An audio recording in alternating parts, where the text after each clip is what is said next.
Monsieur le ministre de la Communication et Médias, porte-parole du gouvernement, Patrick Muyaya, bonsoir. Il est de votre devoir d'éclairer la lanterne de l'opinion publique en tant que porte-parole du gouvernement. Et aujourd'hui encore, vous allez vous livrer à cet exercice. En ce qui concerne les questions de l'heure en République démocratique du Congo, vous en avez l'habitude, vous avez une page Facebook, vous communiquez avec les Congolais et nous suivons de près la manière dont les Congolais réagissent. Et ce soir, vous serez encore en face de ces Congolais pour parler franchement sur des questions qui taraudent les esprits. Nous allons, au cours de cette émission, décrypter les enjeux géopolitiques de l'heure, en commençant par le discours qu'a tenu le président Paul Kagame lors des 32e commémorations du génocide. Nous allons également parler de l'affaire ou du dossier du fils Habyarimana que vous avez reçu, que la RDC a reçu ici. Et nous allons également faire un tour pour aussi éclairer la lanterne de l'opinion publique sur la venue des migrants ici dans notre pays et également évoquer la question de Joseph Kabila, l'ancien président de la République. Mais sur ce plateau, nous ne sommes pas seuls. Nous allons co-présenter cette émission spéciale avec M. Ambroise Mamba. Ambroise, bonsoir. Bonsoir, Josette. C'est un plaisir de partager aujourd'hui les plateaux avec vous. Le plaisir est partagé. Voilà, c'est cette envie à nous dévorer tellement, de pouvoir avoir nous deux, le ministre de la Communication et Médias, porte-parole du gouvernement.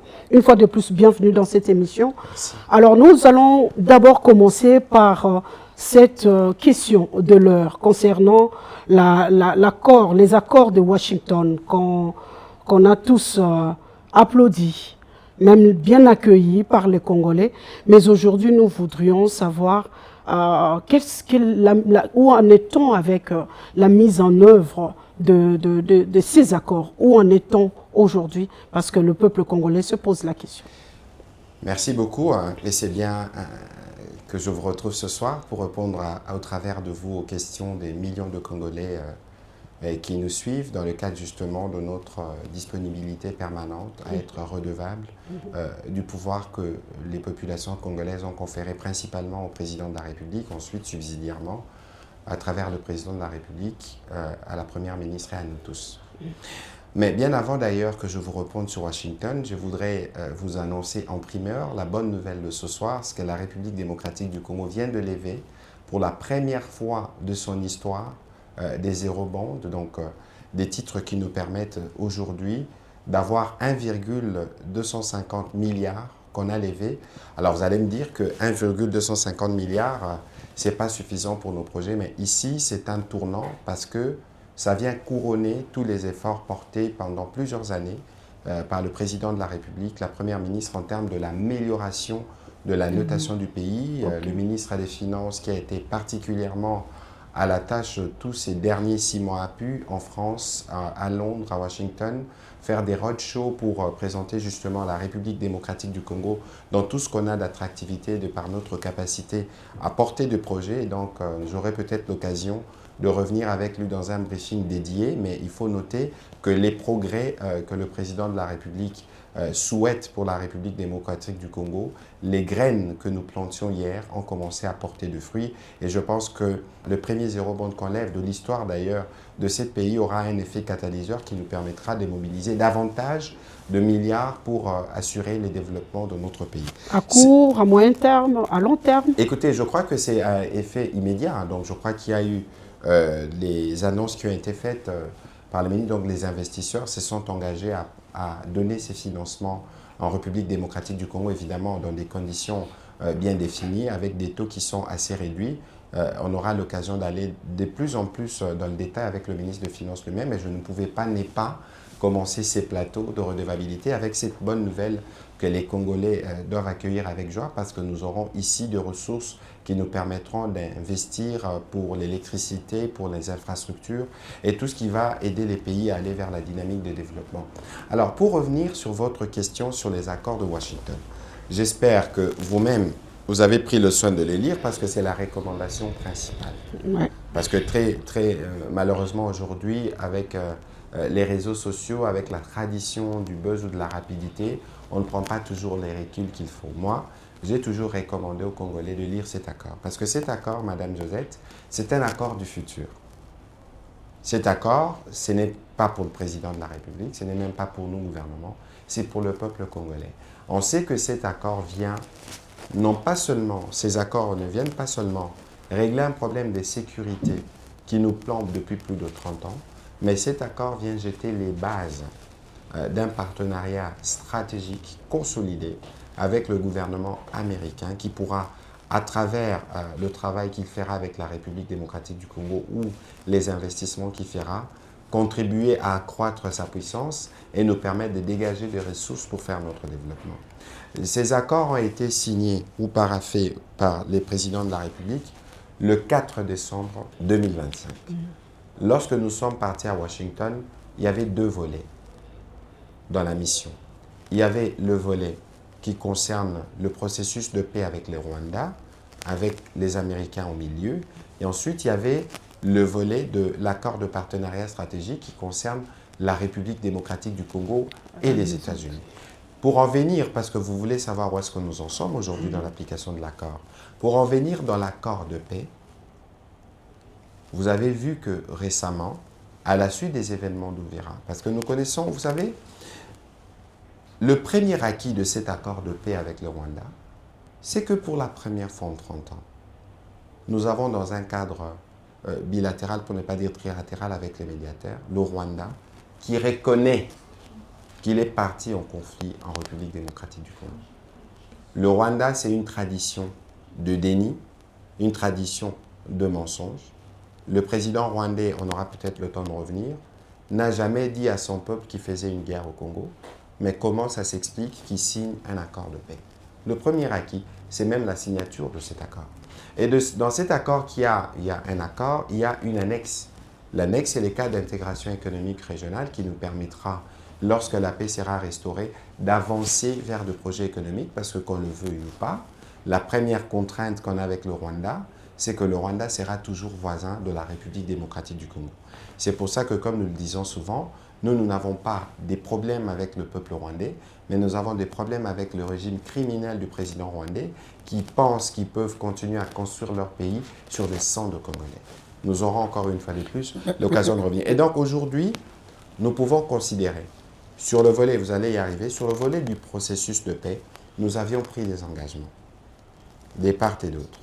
Et le Rwanda, dans le cas des opérations, de l'opération qui a conduit à la chute d'Uvira, le Rwanda n'avait jamais autant déployé des dispositifs militaires en une année qu'en attaquant Uvira. Et pourtant, nous étions déjà signataires de l'accord du mois de juin 2025. Souvenez-vous que c'est la ministre Kaikwamba qui l'a signé avec le ministre rwandais des Affaires étrangères ou des réseaux sociaux.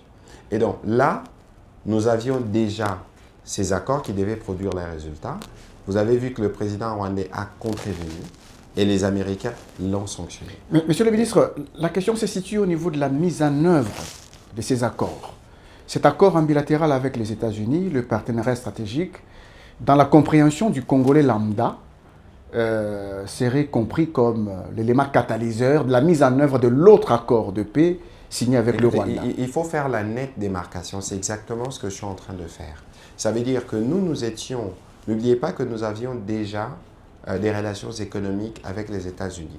Je ne voudrais pas revenir ici sur le partenariat privilégié que nous avons avec les Américains. Et donc, dans ce cadre-là, nous avons, nous, des ressources, des critical minerals, comme on dit en anglais, dont les Américains ont besoin, y compris pour leur industrie de défense. Et donc, il y avait un besoin pour eux, pour nous, de nous mettre ensemble dans les cadres de ces projets que nous avons en commun.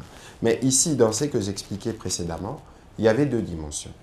Il y a la dimension stratégique, ça veut dire sécuritaire, qui pour nous est primordiale, parce qu'on ne peut pas, et c'est écrit noir sur blanc dans l'accord, en tout cas pour ce qui concerne l'accord de paix avec le Rwanda, on ne peut pas avancer vers plus d'économie si on n'a pas réglé de manière durable la question de la sécurité. Et donc en parlant de mise en œuvre, la mise en œuvre avait bel et bien commencé. Du mois de juin au mois de décembre, nos équipes se sont rendues aux États-Unis au moins 5 fois, où ils ont eu l'occasion, dans le cadre du mécanisme conjoint des coordinations de la sécurité prévues par l'accord. Je crois que tous ceux qui me suivent peuvent suivre dans ces documents, c'est en page 13, il y a un mécanisme qui réunit Congolais, Rwandais autour des Américains pour suivre la mise en œuvre de l'accord. Mais on a comme l'impression que ça piétine, parce que depuis, vous avez dit, depuis le mois de juin jusqu'à aujourd'hui, on a comme l'impression, c'est comme si l'accord, la reconnaissance des Kagame, c'était seulement pour les beaux yeux des Américains. L'accord ne piétine pas du tout. Ouais. Vous savez, madame, nous voulons ici apporter une solution définitive à une crise récurrente qui dure plus de 30 ans. Vous savez, c'est que 30 ans représentent dans une vie. Et donc, il est tout à fait évident que les présidents rwandais, coutumiers des combines, pensaient encore que cette fois, ils pouvaient, malgré la signature, continuer avec ces méthodes du passé. Et vous aviez suivi que les Américains avaient prévenu, les Américains avaient averti. Il faut regarder l'ampleur des sanctions qui ont été prises. Oui. Ce n'est pas des sanctions contre les individus, c'est les sanctions contre l'armée rwandaise. L'armée rwandaise, quelqu'un dirait en anglais que c'est les bedrock du système du président Kagame. Oui. Ça veut dire que tout le pouvoir rwandais, l'exercice du pouvoir, y compris au plan économique, est détenu par son armée. Et son armée, aujourd'hui, ne peut plus commercer en dollars. Son armée qui pouvait parfois accepter des rôles de mercenariat de part et d'autre, ne peut plus être dans ces rôles commerciaux. Il les a rejetés. Il les a rejetés. Parce que la question... Il les a rejetés. Le fait les qualifiant d'injustes. Le fait pour le président Kagame de qualifier ces accords d'injustes ou de les rejeter n'a aucun impact sur leur application. Du fait qu'il avait déjà signé. Parce que vous avez déjà suivi, suivi que l'Union européenne a décidé de ne plus financer le projet ou le soutien militaire qu'il donnait au Rwanda dans le cadre des opérations au Mozambique. C'est qu'aujourd'hui, le président rwandais sait, et c'est pour ça qu'il est particulièrement agité depuis la signature des accords de Washington, il sait que c'est le début de la fin de ses aventures au Congo. Et cette fois-ci, bien au-delà de la détermination du président de la République, nous avons un médiateur qui dispose des leviers, parce que si le président rwandais avait de la considération pour la médiation africaine, ici, c'est encore une nouvelle occasion de rendre hommage au président angolais, parce que c'est lui qui, au départ de l'action des initiatives de paix, et même ce texte qui vient de Washington, trouve le cœur dans ce qui s'est fait à Luanda. Si le président Kagame avait de la considération pour les médiations africaines, je crois qu'on aurait déjà la paix restaurée dans l'Est de la RDC. Mais ceci dit, aujourd'hui, il ne peut plus, il sait qu'au-delà de la manipulation, au-delà des campagnes mensongères, il sait qu'il ne peut plus bouger jusqu'à ce qu'il aura rempli sa part. C'est ici l'occasion. Et en attendant, il gagne du temps. C'est comme si il gagnait du temps. Et ce temps élastique profite à qui? Justement, le temps qu'il pense gagner, c'est le temps qui ouvre les malheurs.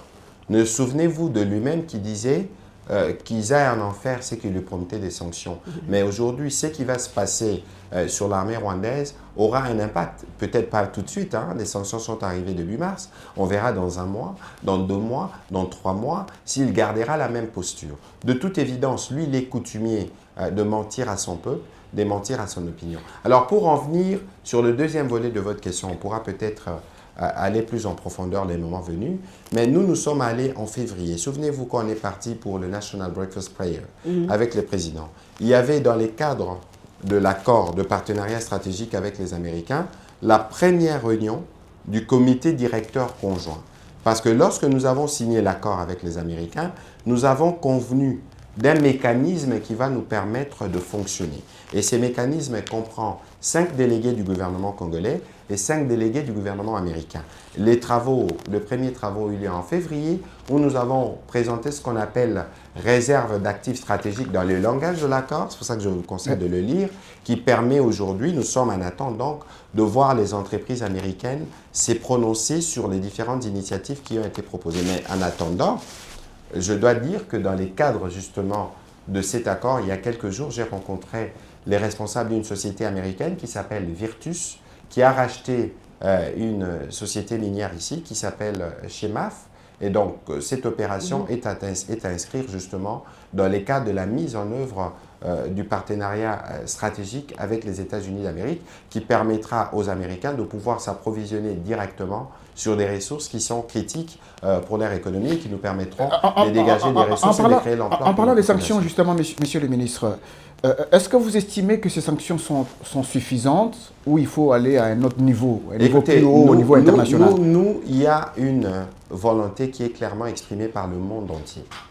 La volonté du monde entier, c'est de voir la paix être restaurée dans l'Est de la RDC. Et le monde entier est au courant. Et ce ne sont pas les mensonges ou les campagnes mensongères menées par le président rwandais qui fera changer les faits.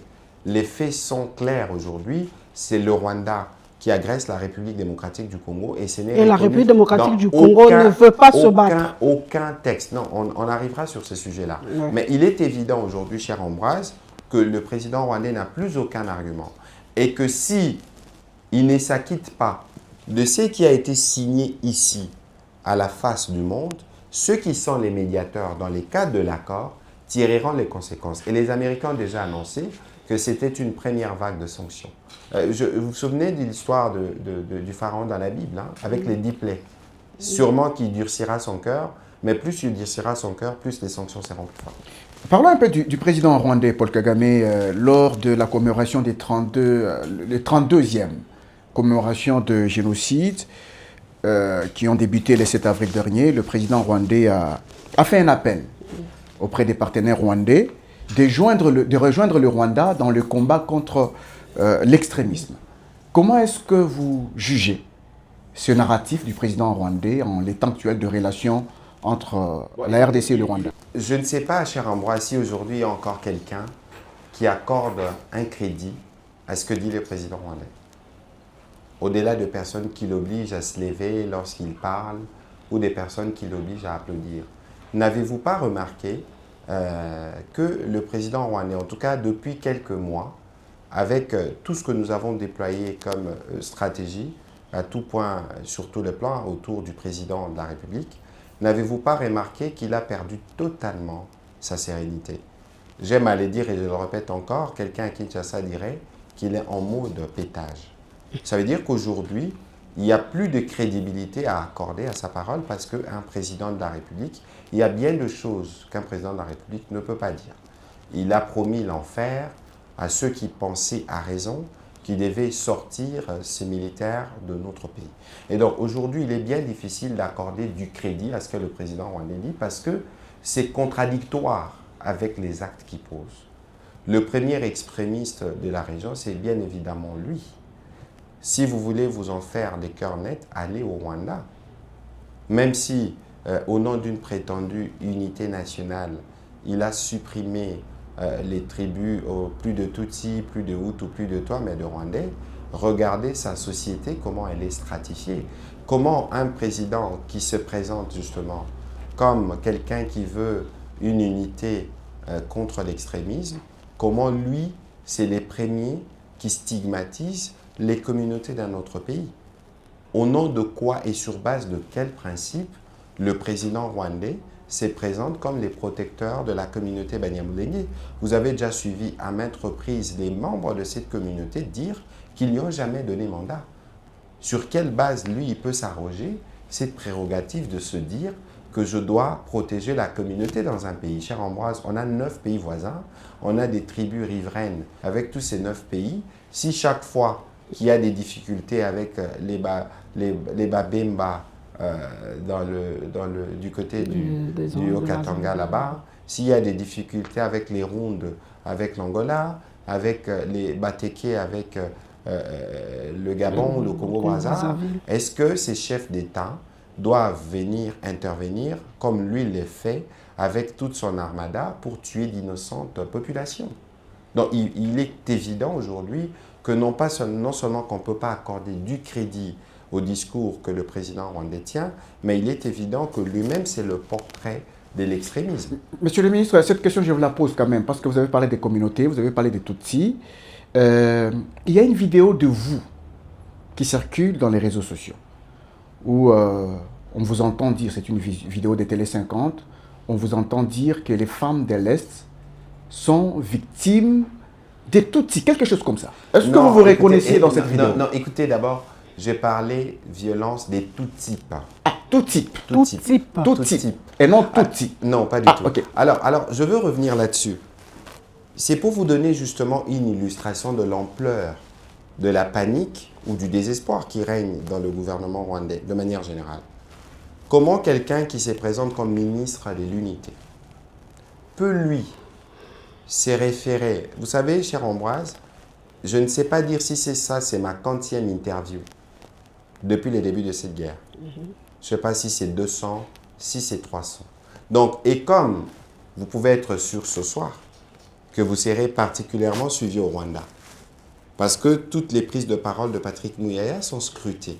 Parce qu'il faut à tout prix trouver de peau sur ma tête sans cheveux, comme vous pouvez le voir. Et donc, ils se sont inventés une histoire à renfort justement d'intelligence artificielle d'une armée des trolls pour venir tronquer la vérité. De toute évidence, nous, le président de la République, et ça repasse tous les jours sur la télévision nationale, est les premiers remparts contre toute forme de discrimination. Vous savez, nous sommes dans un pays où il y a 450 tribus. Moi-même qui vous parle, j'ai des origines lualabès par ma mère et des origines kassaïennes par mon père. Donc nous sommes tous un mélange de toutes ces tribus, ce qui fait la diversité et la beauté de ce pays. Et donc aujourd'hui, que le président rwandais cherche la petite bête pour justifier justement son narratif mensonger qu'on a suffisamment déconstruit. Et donc aujourd'hui, aucun Congolais, aucun Rwandais averti ne peut croire à ce qu'ils disent, parce que nous, dans les discours que nous tenons, que ce soit le président de la République, que ce soit la ministre des Affaires étrangères, que ce soit toutes les autorités de ce pays, nous tenons compte justement du fait qu'on doit respecter notre diversité et du fait qu'on ne peut pas propager un discours de haine. Mais parce que c'est un prétexte qui leur permet de justifier ou de surfer sur les génocides qu'il y a eu au Rwanda. Je rappelle que c'était un génocide rwandais. Cette précision est de taille pour montrer que nous, Zaïre de l'époque, on n'a jamais joué un seul rôle. Et pourtant, il indexe la République démocratique du Congo. Et je reviens encore pour dire, nous avons condamné dans les termes les plus fermes ces génocides, cette violence inouïe. Qu'on ne vous trompe pas. Nous, ce type de violence, c'est inacceptable. Et donc, nous ne sommes pas des négationnistes comme certains au Rwanda veulent faire croire pour essayer de justifier leurs mensonges devenus récurrents, de toute façon avec des disques rayés au bout de 32 ans. Mais ici, il est évident que ce qui était génocide au Rwanda s'est transformé en République démocratique du Congo dans une forme beaucoup plus monstrueuse. C'est les faits. Si vous lisez l'histoire, on en a connu des génocides entre-temps en RDC, on en a connu des crimes de guerre, on en a connu le crime contre l'humanité. Tout ce que vous pouvez imaginer comme abominable a été fait en République démocratique du Congo par les Rwandais à travers ses supplétifs ou ses fils, comme des récurrences depuis 30 ans. Et donc aujourd'hui, lorsqu'on entend le président Kagame ou lorsqu'on entend ces sbires, il n'y a aucune personne crédible qui ne peut accorder une quelconque attention à cela. Nous prenons l'unité de toutes les communautés, autant avec notre communauté Tutsi, autant avec les communautés Hutu. Je les réunis de manière régulière dans ces bureaux et c'est pour montrer que nous ne sommes pas dans la haine. Au contraire, c'est le président rwandais qui est le premier porteur de la haine dans la région et au bout d'un temps, ceci va se répercuter contre lui fort malheureusement. Et pour revenir un peu à l'extrémisme dont il parle, est-ce que vous estimez qu'il indexe l'FDLR pour justifier ses actions au Congo? Bon, écoutez, d'abord, cher Ambroise, il faut qu'on se dise une chose. La violence, lorsque vous la sémez, vous ne pouvez que récolter la violence. Lorsque vous sémez la paix, vous devez récolter la paix. Moi, j'observe que le président rwandais, dans son modus operandi, ça ne se fonde que sur la violence. Regardez le Rwanda aujourd'hui. Au-delà de ce qu'on voit dans la façade, mais est-ce que les Rwandais sont libres? Est-ce que les médias sont libres? Est-ce que les opposants peuvent s'exprimer? C'est un régime de répression, c'est un régime d'oppression, c'est un échec en termes de réconciliation nationale, c'est un échec en termes de vivre ensemble. Parce que les gens, finalement, ils font semblant, parce que si vous ne faites pas semblant, vous vous faites chicoter, vous vous faites tabasser. Et donc, aujourd'hui, sur la question des FDLR, c'est qu'il faut savoir d'abord. Les FDLR, c'est qui? Les FDLR, ce sont des forces démocratiques pour la libération du Rwanda. C'est un mouvement qui a commencé en 1994. En 1994, si ma mémoire est bonne, le président rwandais avait 37 ans. 1994. Aujourd'hui, il en a combien? 69 peut-être? Et les FDLR dont il parle, pour la plupart, c'est des hommes de sa génération. Alors, comment imaginer que depuis 32 ans, ces hommes sont toujours aussi forts Et nocif. Aussi forts et nocifs pour perturber. Monsieur le ministre, c'est un mot qui se trouve dans l'accord, je vais en arriver. dans les connotes. Je vais Monsieur arriver. le ministre. Écoutez-moi, je vais arriver. Parce que le plus important dans ces sujets, il faut qu'on arrive toujours à faire une petite pédagogie et rappeler un certain nombre de faits.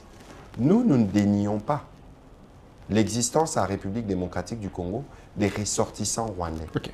Nous avons aujourd'hui, à ce jour, au moins 200 000 réfugiés rwandais dans ce pays. Et donc, tout réfugié rwandais n'est pas à confondre. Évidemment, nous avons des résidus de ces groupes FDLR. C'est pour ça que nous, dans le cadre de l'action diplomatique que nous avons portée, derrière le président de la République et la ministre Kaikwamba, c'était de détricoter tous les 3 prétextes mensongers qui justifient officiellement la guerre, mais qui est une guerre faite pour des raisons économiques. En acceptant qu'il y a la présence des FDLR sur notre J'en arrive. sol. Discours de haine, Oui, présence des FDLR, oui. la question des réfugiés congolais abandonnés au Rwanda. Aujourd'hui, sur la question du discours de haine, je vous ai plus ou moins répondu. Aujourd'hui, les présidents de la République, moi je suis le ministre de la Communication, citez-moi un seul média congolais qui répond à un discours de haine. Ceci ne veut pas dire qu'il n'y a pas des mésententes dans nos communautés ici. Il en existe.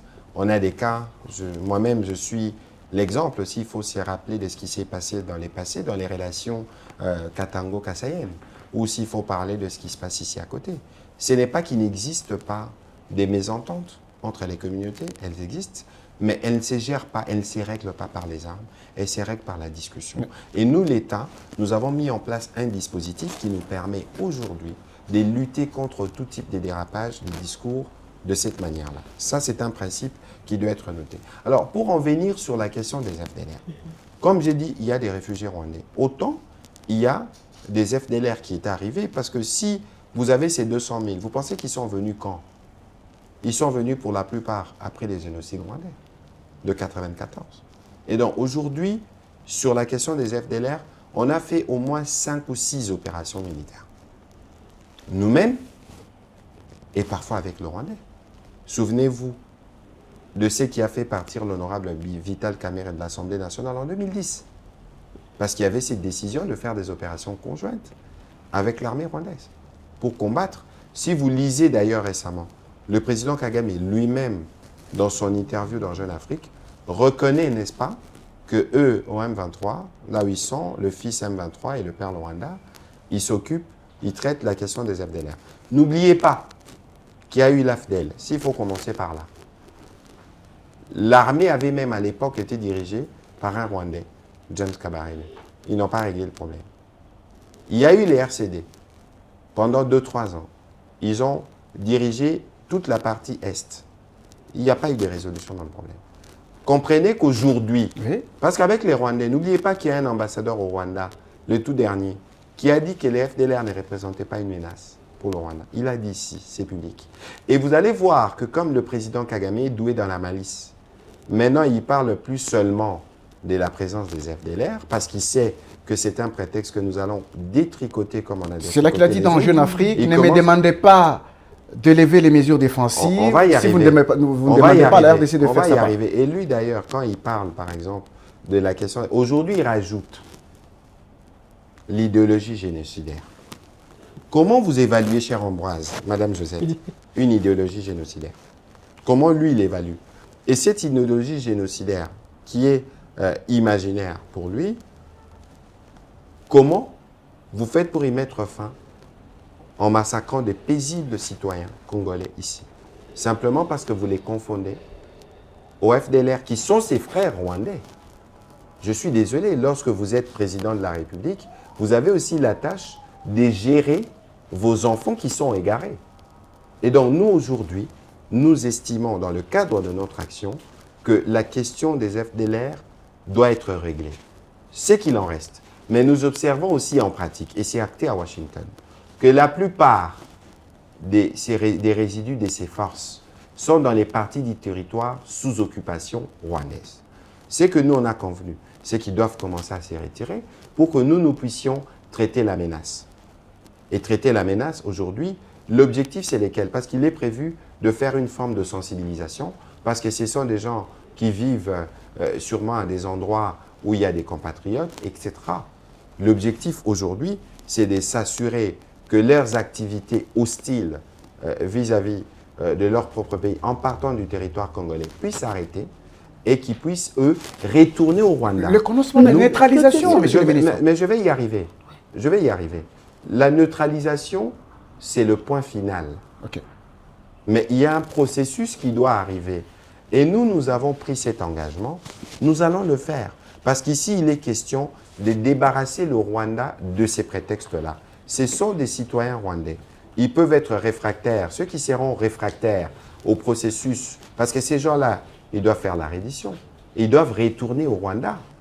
Même si on disait, on va faire des opérations, mais vous n'allez pas réussir à tous les avoir. S'ils ont des enfants, s'ils ont des membres... Non, leur place, c'est au Rwanda. Ça veut dire que nous, dans le cadre de notre engagement à Washington, nous allons faire ce qui est convenu.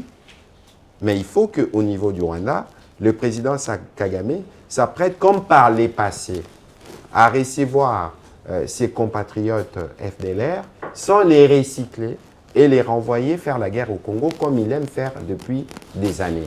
Et donc pour nous, je tiens à rappeler ceci, ce qui a été prévu dans l'accord de Washington, nous allons l'appliquer pleinement pour nous assurer que nous avons débarrassé la région de ces prétextes-là. Mais je vous ai aussi alerté pour vous dire qu'en réalité, le président Kagame, lorsqu'il évoque l'idéologie génocidaire, c'est une autre manière de dire que moi, s'il n'y a plus des FDLR physiques au Congo, je dois les voir de manière imaginaire pour me permettre de garder mes forces en territoire congolais. Donc, ce que vous appelez mesures de défense, c'est en langage diplomatique une forme pour eux de camoufler la présence de leurs militaires et de leur matériel dans notre territoire de manière tout à fait illégale avec la commission des crimes qui sont suivis. À cette allure, on ne voit pas comment on peut encore envisager une coopération sécuritaire entre le Rwanda et la République démocratique du Congo, que ça soit une réussite. Non, écoutez, la question, madame, lorsque vous lisez ce qui était prévu à Luanda, à la fin de la guerre, lorsque la paix sera restaurée, le Rwanda sera toujours là. Et ici, je dois rappeler que le président de la République a fait un choix de grandeur depuis son arrivée aux responsabilités en 2019. Non pas parce qu'il n'était pas au courant du comportement du Rwanda spécifiquement, ce qui concerne nos minerais ou son attitude inutilement belliqueuse, mais parce que le président de la République, en exemple de leadership, connaît la grandeur de ce pays. Et il a estimé que nous pouvons justement faire preuve de grandeur en nous élevant et sans oublier évidemment ce qui s'est passé pour penser qu'on peut construire une nouvelle relation avec le Rwanda. Parce que quoi qu'il advienne, cher Ambroise, le président Kagame, c'est un humain. Donc, à un moment ou à un autre, comme nous tous, il lui arrive de réfléchir, de se remettre à question. Et donc, il y a les enfants rwandais d'aujourd'hui qui ne sont pas ou qui ne doivent pas payer le prix du comportement du président Kagame aujourd'hui. C'est pour ça que nous continuons de dire que nous n'avons pas de problème avec le peuple rwandais parce que nous savons que le peuple de la région ont mieux à faire que se battre. Il y a tellement des opportunités à développer ensemble qu'on ne devrait plus parler des rhétoriques de guerre comme c'est le cas aujourd'hui. Et donc, quand on aura la paix, quand on aura réuni les conditions pour que chacun s'y tienne là où il s'y tienne, évidemment, on passera par une étape de normalisation des relations. Et c'est peut-être en ce moment-là qu'on pourra re-envisager une coopération sereine. Est-ce pour ça qu'il y a cette carte du fils Abiyarimana, Jean-Luc Abiyarimana, qui aurait été reçu à Kinshasa? C'est à vous de le confirmer. Kagame en parle. D'abord de un, s'il faut faire un commentaire là-dessus. Vous savez, dans la dernière sortie du président Kagame, il s'est encore une fois tiré une balle dans les pieds parce que la bouche qui parle beaucoup pêche. Il a reconnu officiellement que le Rwanda a ouvert ses frontières, que le Rwanda accueille des gens sans foi ni loi qui se présentent comme des gens qui veulent faire chuter un régime démocratiquement élu dans un pays voisin. C'est extrêmement grave. En plus de fait qu'il a un de ses derniers fils encore, parce qu'il en a plusieurs, des fils des criminels, on y reviendra, un de ses derniers fils qui s'appelle le M23. Ah. OK. Le M23, oui, c'est une filiation diabolique, parce que le M23 n'existe que par la volonté du président rwandais. Le M23, qui est là, déjà, commettant de crimes, mais il fait une interview, il reconnaît. Vous avez vu que son fils aîné, le président honoraire, c'est son fils aîné aussi. Lui, c'est le fils aîné. On aura l'occasion, si vous souhaitez, d'élaborer. On va en parler. D'élaborer davantage. Mais d'abord, la question moi, sur la question la question de Jean-Luc, j'observe avec vous.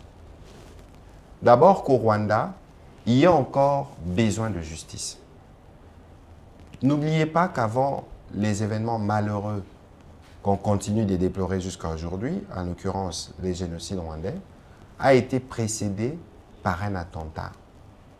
Dans cet attentat, il y avait deux chefs d'État.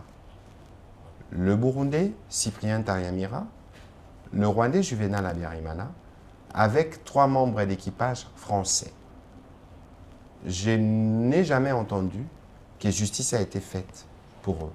Je crois aujourd'hui que ce soit la famille du président Abiyarimana ou la famille du président Ntaryamira, ils ont aussi droit à la justice.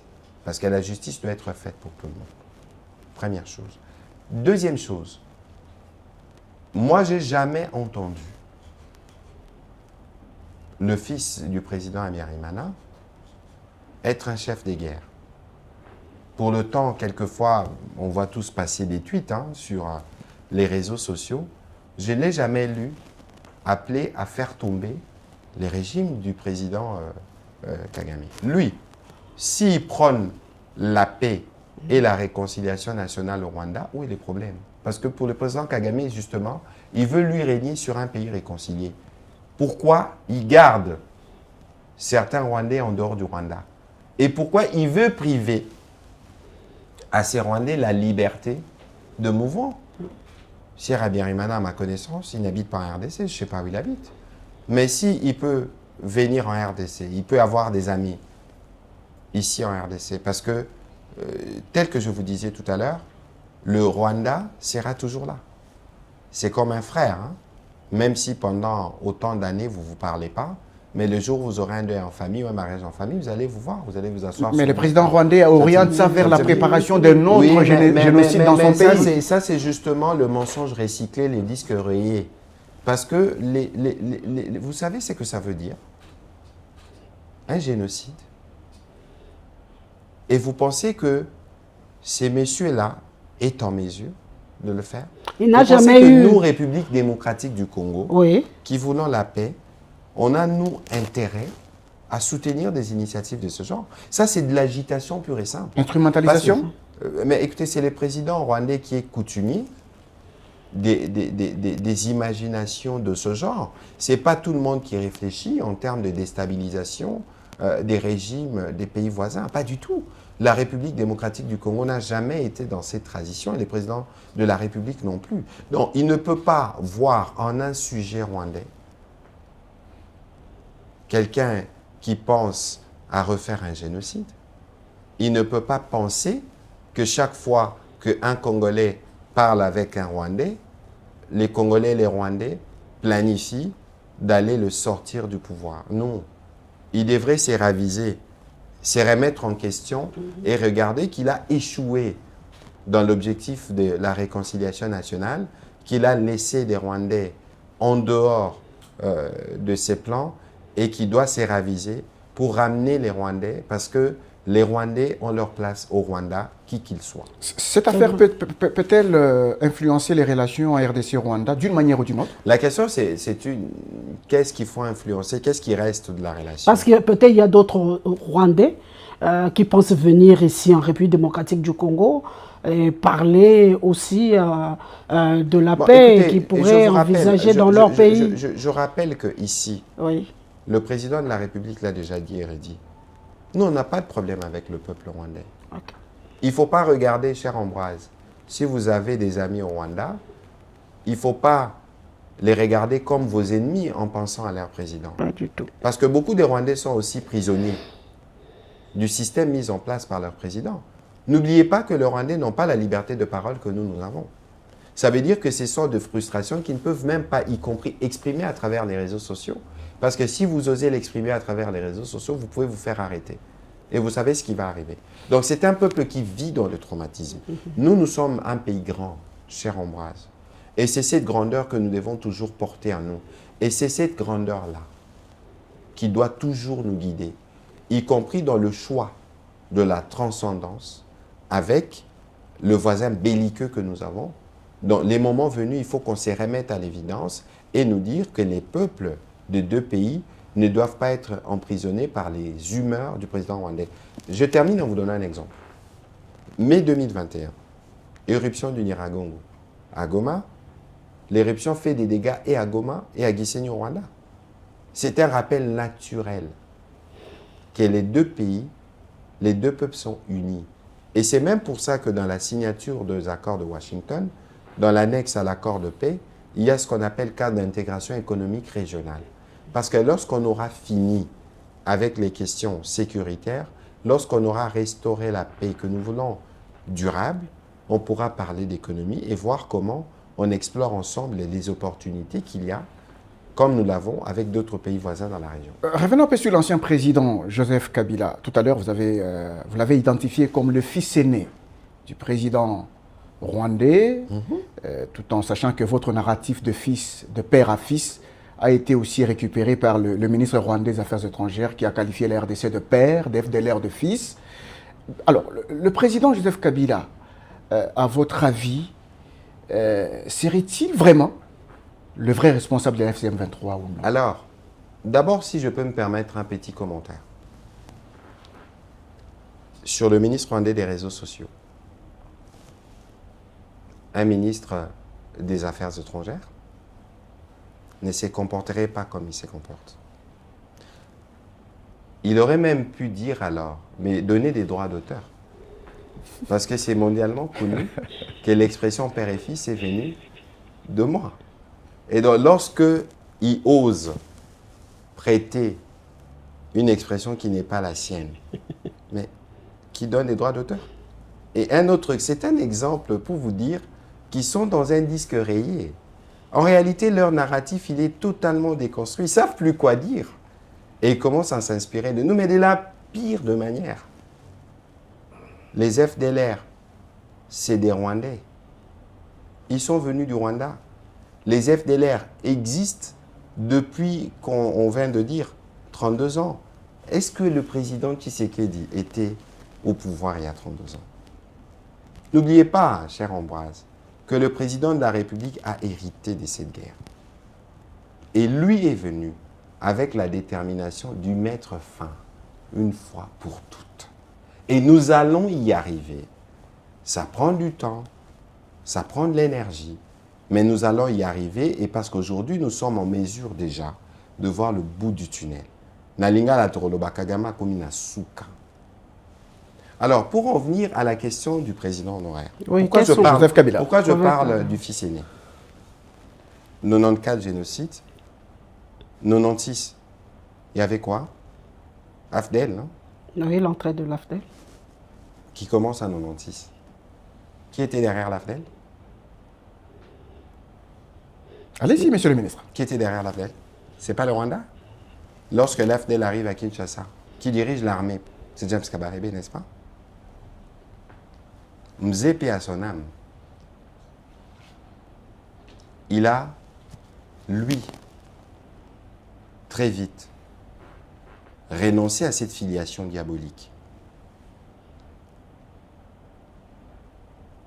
Mzee, il a perdu sa vie comme un héros qui est célébré chaque année. Moi, je me pose la question de ce qu'aurait été sa réaction à voir son fils retourner au Rwanda, à voir son fils cohabiter avec un mouvement qu'il a combattu comme commandant suprême, à voir son fils aujourd'hui dont la sécurité dépend du Rwanda. Il faut qu'on garde à l'esprit, chère Ambroise, la notion de l'histoire. Il faut qu'on arrive à la lire parce que il y a quelque chose qui a clairement dysfonctionné. C'est ça les liens qu'il dit, Joseph Kabila à je vais y arriver. Il y a quelque chose qui a dysfonctionné. Parce que lorsque vous avez été ancien président de la République, il y a une loi qui vous donne des obligations. Quelles que soient ces frustrations, sûrement qu'il en a eu des frustrations. Mais vous ne pouvez pas, parce que vous êtes frustré, renoncer à vos devoirs, au serment que vous avez prêté. Parce que ce que lui fait, c'est de la trahison vis-à-vis de l'État qu'il a incarné. C'est incompréhensible que lui qui a combattu les M23, lui qui a vu des militaires perdre la vie pour combattre les M23, qui est dirigé par les mêmes qui ont tué des militaires, que lui a envoyé au front, qui soit avec eux aujourd'hui. C'est une contradiction inacceptable. Et là d'ailleurs, chère Ambroise, mais pourquoi on reparle de fils aîné? Mais on comprend pourquoi on n'a jamais réussi à restaurer la sécurité dans l'Est du pays. Certaines difficultés que nous avons rencontrées, ou que le président de la République a rencontrées dans l'armée, viennent de là. Il aurait aidé le Rwanda à consolider son assise au Congo. Comment pensez-vous alors? Autrement, comment vous l'expliquez? Vous pensez que les contacts alors avec le Rwanda ou les M23 ont commencé maintenant? C'est pendant qu'il était au pouvoir? Mais il est évident aujourd'hui, nous sommes en droit de questionner les choix, certains choix qu'il avait faits lorsqu'il était là. Il est donc évident aujourd'hui que son attitude, depuis qu'il a brisé, comme les Kinois aiment dire, l'université de Kara, février 2025, suivez toutes ces déclarations. Jamais il n'a condamné le Rwanda, qui est pays agresseur, reconnu. Si il ne veut pas se fier au service du pays ici qu'il a dirigé, mais il peut se référer aux différents rapports, Nations Unies, Union européenne et tous ces pays occidentaux. C'est évident que lui, de par ses discours, de par son attitude, c'est le fils aîné. Il vient même avant l'AFC M23. Ah, il vient avant l'AFC M23. Mais c'est pour ça qu'il est le fils aîné.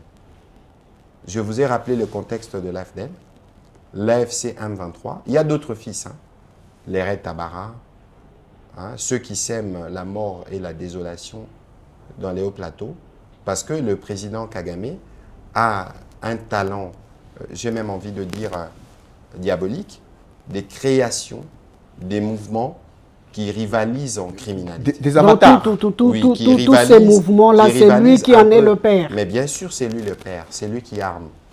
C'est lui qui donne les renseignements. Donc, ce sont des crimes familiaux.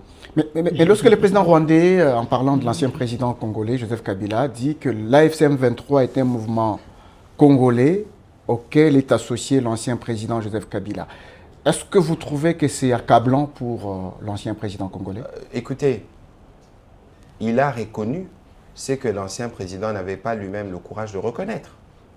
Donc le père a reconnu. Il a une interview. Oui. Il a une interview que l'ancien président a accordé au New York Times, où il disait, en répondant à la question s'il avait un lien avec l'M23, il a dit en anglais que c'est stupidity. Stupidité. Mais maintenant, est-ce qu'on peut imaginer que le père de deux se trompe sur la filiation entre ses deux fils, même si le fils aîné ne veut pas assumer sa relation avec son petit frère, mais c'est son petit frère qui assure sa sécurité? Comment le président honoraire se retrouve à Goma? Qui contrôle Goma? C'est le père et les fils. En l'occurrence, les pères ne peuvent pas se tromper. Il a dit la vérité. La vérité, c'est qu'ici, il y a une tentative dans les chefs du père de vouloir se retirer un peu pour congoliser le problème. Mais nous tous, nous savons que le conflit que nous connaissons, c'est une agression extérieure, documentée, portée par le Rwanda et exécutée par le RDF. Alors, quelles pourraient être les implications pour la cohésion nationale ici en République démocratique du Congo? Par rapport à quoi? Par rapport à la question de l'ancien président, parce qu'on doit maintenant parler de la cohésion politique nationale. Non, écoutez, vous savez, il y a une chose, Madame Josette. Si on veut faire la cohésion nationale, il faut avoir les cœurs disposés. Moi, j'ai fait un débat avec l'abbé Chollet et l'honorable Fayoulou sur RFI. Je lui ai posé la question. Je lui ai dit durant les débats que moi, je ne comprenais pas l'attitude de l'Église. Ce n'est pas parce que l'Église s'est mise dans une position où il propose un pacte que l'Église doit cesser de dénoncer les mal. Monseigneur Chola parlait de posture pastorale, je n'avais jamais entendu ça avant. La posture pastorale ne peut jamais tolérer le mal, quel qu'il soit. Et je ne suis pas sûr que si l'Église continue à dénoncer les mal, que le pacte qu'il propose ne sera plus pour autant porté. Parce que le rôle de l'Église, c'est déjà celui-là. Bon, maintenant, quand vous parlez de cohésion ou quand on parle de dialogue, nous sommes Congolais, n'est-ce pas? Oui. On dit que les linges sales se lavent en famille. En famille, n'est-ce pas? Mais le premier linge sale à laver, si on doit faire un dialogue ici, c'est quoi? C'est l'agression rwandaise, n'est-ce pas? Parce que c'est ceux qui sont venus de l'extérieur. C'est ceux qui ont emprisonné beaucoup de nos populations. C'est ceux qui occupent nos terres, n'est-ce pas? Alors, nous allons aller dans une discussion pour laver les linges sales avec des enfants qui ne reconnaissent même pas que le linge a été sali. Ambroise, vous souriez? C'est-à-dire qu'aujourd'hui, il y a un problème. Le président de la République a déjà plusieurs fois dit sa disponibilité pour aller au dialogue. Mais on a besoin de faire ce dialogue avec des Congolais qui sont patriotiquement congolais, si je peux me permettre l'expression. C'est ça la condition. On doit faire les dialogues avec des Congolais qui sont dékagamisés. Ah, vous ne pouvez pas amener, oui, vous ne pouvez pas amener les Congolais dans un dialogue entre Congolais avec un esprit kagamisé.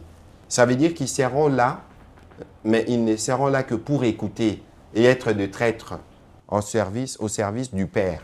Et c'est justement ça qui a fragilisé pendant longtemps notre armée. Et c'est justement ces comportements que nous ne voulons pas. Et donc, pour le dialogue qui viendra... Finalement, ils ne seront pas partie prenante. En tout cas, les uns et les autres, ce que je dis, ce que je vous dis me paraît logique. Vous et moi, nous partageons l'opinion que si on veut laver les linges à la famille, on doit être en mesure de reconnaître les mal. Les uns et les autres doivent se repentir et venir dans ces dialogues-là, le moment où il sera organisé, avec une idée, une seule, faire gagner les Congos. Vous savez, je terminerai par là. J'ai parlé tout à l'heure des frustrations qu'aurait pu avoir le président sortant. Mais il n'y a aucune frustration qui doit dépasser les serments que lui a signés. Rien ne peut expliquer que vous avez dirigé les Congos pendant 18 ans.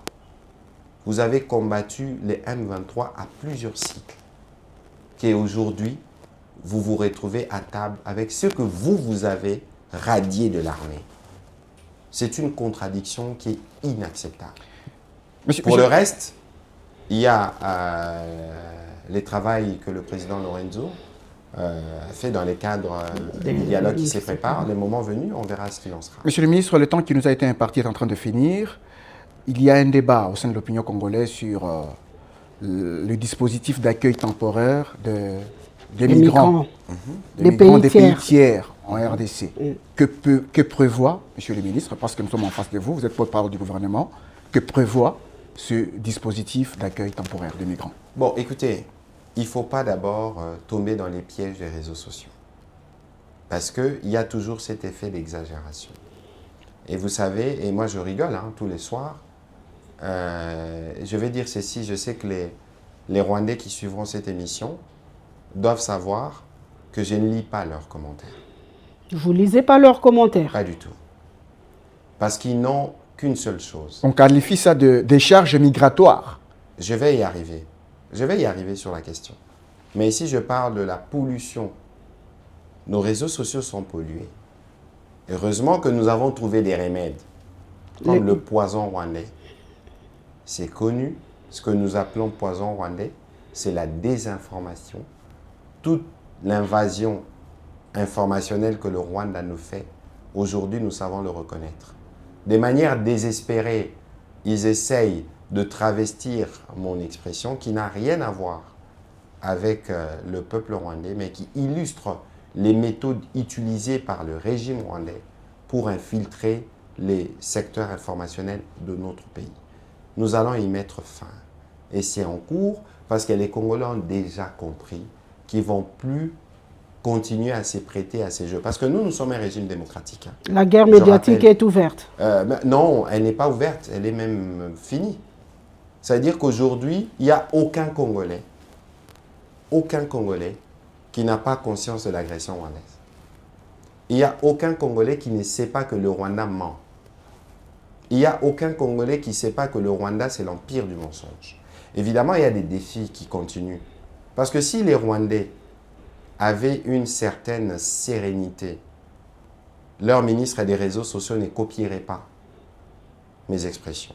Leur ministre des réseaux sociaux et tous les ministres rwandais qui se plaisent à me mentionner sur les réseaux sociaux, ils n'auront jamais des réponses de ma part.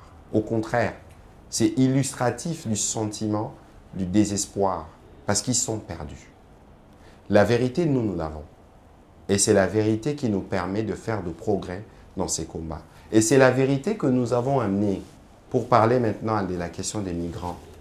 Nous-mêmes, nous avons fait un communiqué pour expliquer que nous allons mettre en place un dispositif d'accueil des ressortissants de pays tiers. En d'autres termes, qu'est-ce que ça veut dire? Que la République démocratique du Congo va, dans un temps défini, accueillir des migrants qui vont venir des États-Unis. C'est des personnes qui seront en transit. Elles ne vont pas s'installer en République démocratique du Congo. Ce que nous allons faire comme opération sera totalement maîtrisé et sous contrôle. Cela ne coûte rien au gouvernement congolais. Mais pourquoi avoir accepté du moment où nous sommes en guerre? Non, ne mélangeons pas les choses. Nous sommes en guerre, effectivement, mais nous avons aussi, dans les cas de nos rapports avec d'autres États, des obligations ou en termes des relations. Ici, en l'occurrence, il y a eu une requête du gouvernement américain à laquelle nous avons accédé dans des conditions bien précises et qui est coordonnée avec l'OIM, donc l'Organisation internationale de migration, pour nous assurer que les droits de ces personnes qui seront en transit à RDC seront respectés. Le nombre limité, les personnes qui seront... ce n'est pas toutes les personnes que nous allons prendre, parce qu'il y a un travail qui s'est fait au niveau du ministère de l'Intérieur, de la DGM. Ici, il faut que les uns les autres le sachent. C'est que nous, gouvernement, avec le président de la République, pour les intérêts du Congo, on ne négocie pas. Il n'y a aucun acte que nous pouvons poser qui contrarie les combats que nous faisons pour la dignité du Congo, la restauration. Parce que les Congolais se posent des questions par rapport au temps. Ils vont prendre combien de temps au Congo? Écoutez, ils seront là indéfiniment? Non, ils ne seront pas là indéfiniment. Ils seront là pour un intervalle de temps assez réduit. le temps justement que ces organisations de migration s'organisent pour que les uns les autres retournent dans leur pays respectifs. Donc ici, c'est que je dois dire, pas de panique. Donc il n'y aura pas d'implication sécuritaire ni financière de la part de la RDC. Il n'y a aucune implication de ce type-là. Ok. Qui ne soit prise en charge par la RDC. C'est-à-dire que s'il y a des implications financières, c'est totalement pris en charge par le gouvernement américain. Et qu'est-ce que la RDC gagne? Et donc, dans cette question, nous avons pris le soin, la Première ministre avait pris le soin d'en informer les parlements. Les deux présidents de chambre ont été informés de cette initiative qui va durer un intervalle de temps assez Ça rentre dans le cadre de la coopération entre les États-Unis et la République démocratique du Congo, parce que Ambroise a demandé tout à l'heure que gagne la RDC. Ici, en l'occurrence, il faut savoir que nous avons des rapports diplomatiques avec les Américains qui sont antérieurs à ce que nous avons convenu. Ici, il y a eu un besoin à leur niveau de voir comment traiter cette question des ressortissants de pays tiers. Ils nous ont demandé, dans les cas de rapports diplomatiques, nous avons dit oui, pour un intervalle de temps précis, dans des conditions précises, avec les financements qui viennent avec de leur part, pour nous assurer que ceci ne nous perturbe pas et ne nous déséquilibre pas. Il faut que les uns et les autres puissent s'apaiser.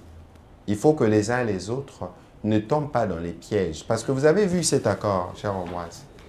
Il y a des gens qui ont dit que nous avons bradé nos ressources. Il y a des gens qui ont dit que nous avons signé des contrats pendant 99 ans. Vous verrez jamais. C'est pas repris ici. C'est pas repris, je vous conseille de le lire. Pourquoi? Parce que les gens pensent que c'est parfois facile de désinformer. Vous êtes spécialiste, vous êtes journaliste, cher Ambroise. La désinformation qui peut partir de vous devient forcément une information pour quelqu'un d'autre. Parce qu'en vous, Ambroise, on reconnaît une certaine autorité.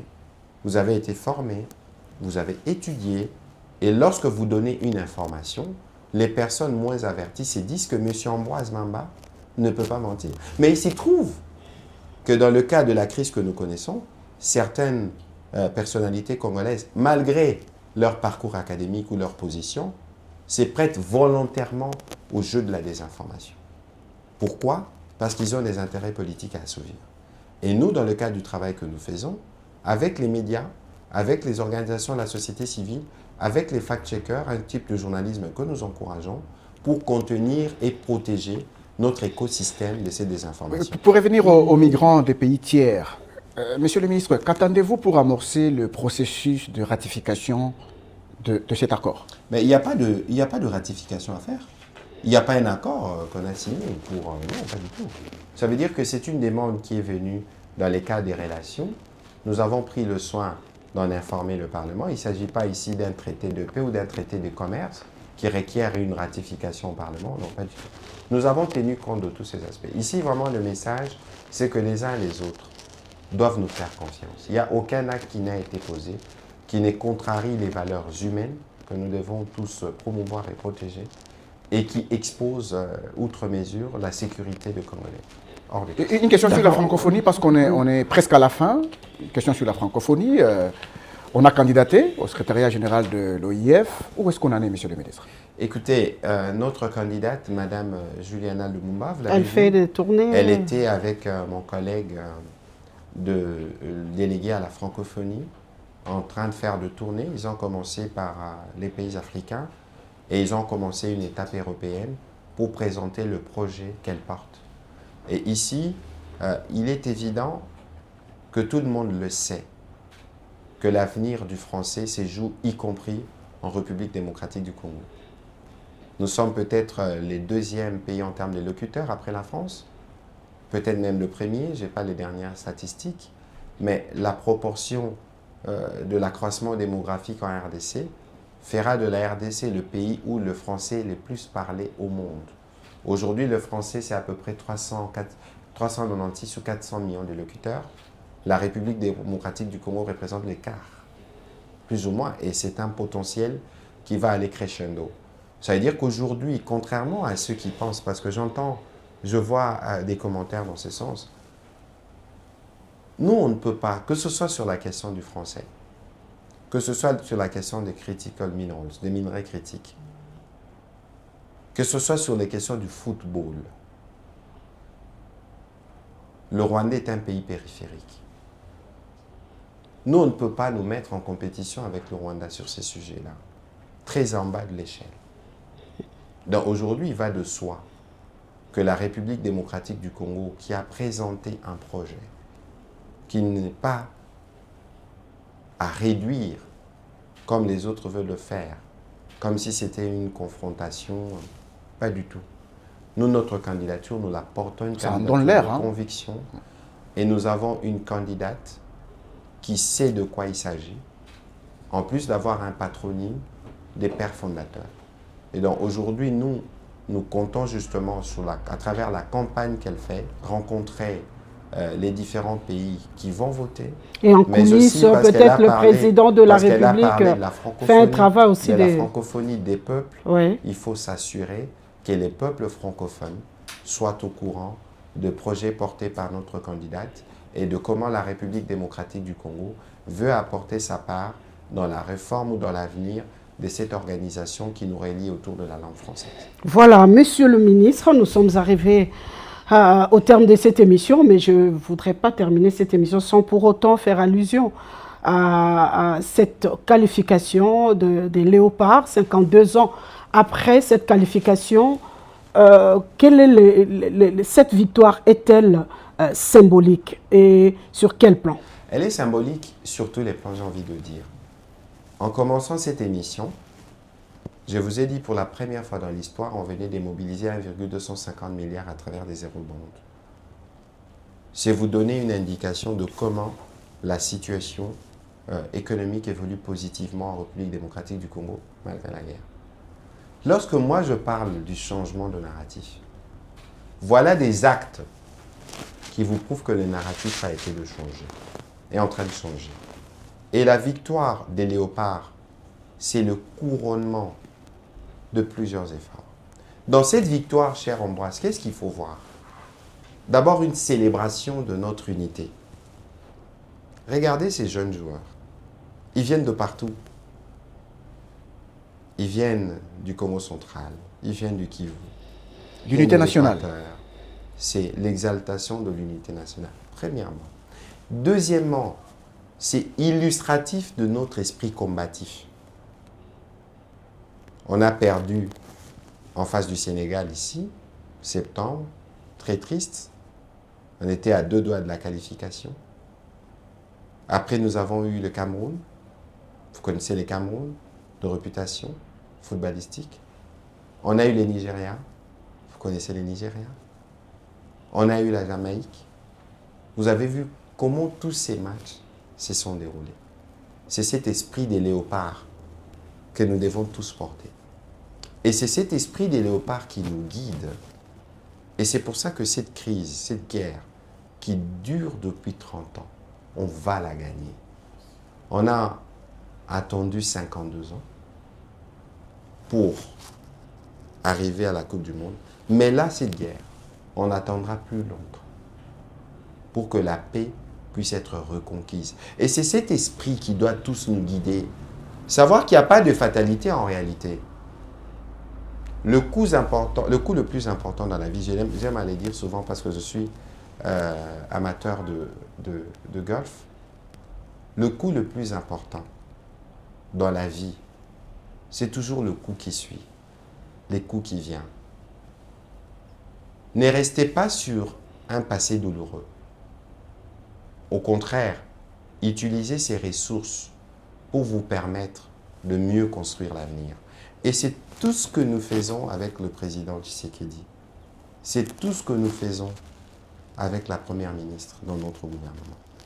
Et ce qui est arrivé avec les léopards, c'est la preuve justement que lorsque vous avez la discipline, lorsque vous avez le travail, lorsque vous avez la consistance, en anglais on dit ça consistency, c'est-à-dire que lorsque vous travaillez, vous avez la discipline, vous avez la consistency, vous avez la patience, vous arrivez forcément à la réussite. Donc vous combinez patience, travail, hard work, patience, travail, discipline, vous arrivez au succès. Et c'est ce qu'on a fait avec les léopards et c'est ce que nous ferons partout. Et donc, ici, c'est vraiment l'occasion de féliciter les joueurs, de féliciter le coach et tout le monde qui s'est impliqué. Qui ont réussi et qui ont reçu Oui. des véhicules que d'aucuns qualifient de pouvoir faire mener une politique de 2 poids, 2 mesures, oubliant peut-être que les léopards ont fait rentrer des devises dans les trésors publics. Écoutez, madame, je ne voudrais pas aller dans cette polémique. Parce que parfois, nous-mêmes, il faut qu'on sache nous remettre en question sur un certain nombre de sujets. Aurions-nous digéré une défaite ce soir-là? Quel est le Congolais, patriotiquement congolais, si je veux ajouter, qui aurait été content de notre élimination? Aucun.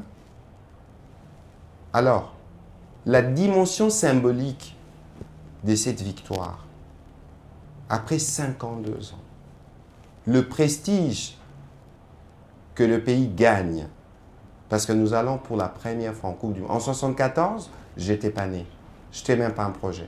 Je ne sais pas si vous étiez déjà né. Moi non plus. Moi, j'étais déjà. Moi non plus. Oui, mais je venais de naître. Je ne sais pas si vous aviez de souvenirs de cette époque. Nous n'étions pas nés. Est-ce que ce n'est pas beau que nous soyons témoins de cette histoire? Je n'entrerai pas dans les débats qui ont suivi, que je trouve quelque peu malsains.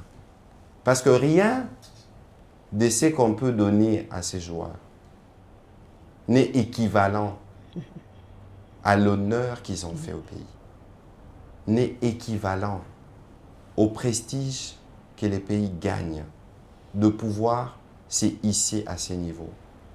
Il faut éviter d'aller toujours dans des comparaisons. Ce n'est pas parce que nous avons des défis à relever dans tous les secteurs, y compris dans les secteurs sportifs, qu'on ne doit pas satisfaire ou donner des cadeaux symboliques à nos héros. Il faut savoir reconnaître nos meilleurs et les encourager. Pour ceux qui critiquent, je comprends. Encore une fois, cher Ambroise, c'est aussi ça la démocratie, les uns et les autres. Mais moi, je pose 2 questions. Si nous étions éliminés, comment aurions-nous vécu cet affront? Et que les gens me disent, est-ce que les cadeaux qu'on leur a donnés est proportionnel à la fierté du pays qu'ils ont réhabilité? Voilà, la réponse est dans les questions que vous venez de poser. Monsieur le ministre, nous vous remercions d'avoir accepté de vous livrer à cet exercice.